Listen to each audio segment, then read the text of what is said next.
படத்தில் ஃபஸ்ட்டு பிடிச்சிருந்ததுன்றது இந்த பிளாட். நான் சொன்ன மாதிரி ஒரு மணி ஹிஸ்ட்ரிக்குள்ளே அதை எடுத்து ஒரு பணம் கொள்ளையடிக்கப்படுகிறது. அந்த கொள்ளையடிச்சதுக்கப்புறம் அந்த பணத்தை கொள்ளையடிச்சது யாருன்னு கண்டுபிடிக்கிற வேலையை கவின் வராரு. அது பணத்தை பறி கொடுத்த லிஸ்ட்டில் நம்ம ஆண்ட்ரியா இருக்காங்க. 2 பேருமே நல்லவங்க கிடையாது. அந்த 2 பேருக்கு நடுவில் உள்ள அந்த மர்ம மனிதர் யார் அப்படின்ற விஷயம் தான். ஸோ அது வெளியே வரும்போது பயங்கரமான ஒரு பிளாட்டு நல்லா இருந்தது. ரெண்டாவது எனக்கு இந்த படத்தில் பெர்ஃபார்மன்ஸ் ரைட் ஃப்ரம் சார்லி. இந்த மாதிரி ஒரு பெர்ஃபார்மன்ஸ் தான் இந்த படத்துலையுமே.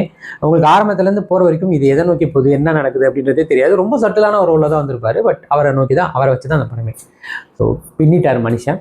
ரெண்டாவது ஆண்ட்ரியா, ஒரு பியோர் ஈவலிஸ்ட் வில்லி, கொஞ்சம் கூட இரக்கமே இல்லாத ஒரு கேரக்டர், பயங்கரமாக பண்ணியிருக்காங்க. அதையும் தாண்டி இந்த கதைக்கு அதை லீட் பண்ணி கொண்டு போகிற ஒரு ரோல் மட்டும் தான் கவின். ஹீரோன்றதுலாம் தனியாக சொல்ல முடியாத அளவுக்கு தான் அவரோட ரியல் லைஃப் ஆட்டிடியூட் அப்படியே அதில் கொண்டு போயிருக்காங்க. நல்லா பண்ணியிருக்காங்க. பட் கிளைமேக்ஸ் சாங் இது எல்லாத்தையுமே பூர்த்தி பண்ணுற அளவுக்கு சாங் சூப்பராக இருந்துச்சு.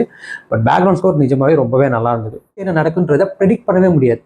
ஒரு விஷயம் இருக்குல்ல, இது இப்படி பண்ணியிருக்கலாம் அது நடந்திருக்கலாம் அப்படின்ற ஒரு எண்ணம் இருக்குல்ல, அதெல்லாம் ப்ரீ கிளைமேக்ஸில் அடிச்சு நொறுக்கி அங்கேருந்து ஒரு ஷிஃப்ட் சேஞ்ச் ஆகும். அப்படியே கம்ப்ளீட்டாக வேற மாதிரி ஒரு படம் நம்மளை ஒரு பூம் ஆகிடாது. நெல்சன் ஃப்ளேவரில் ஒரு வெற்றிமாறன் திரைக்கதையில் ஒரு படம் உங்களுக்கு பிடிக்கும், காமனா நெல்சன் படமும் எனக்கு பிடிக்கும்ப்பா, வெற்றிமாறன் படமும் எனக்கு பிடிக்கும்ப்பா அப்படின்னு தோணுச்சுன்னா உங்களுக்கான படம் தான் இது.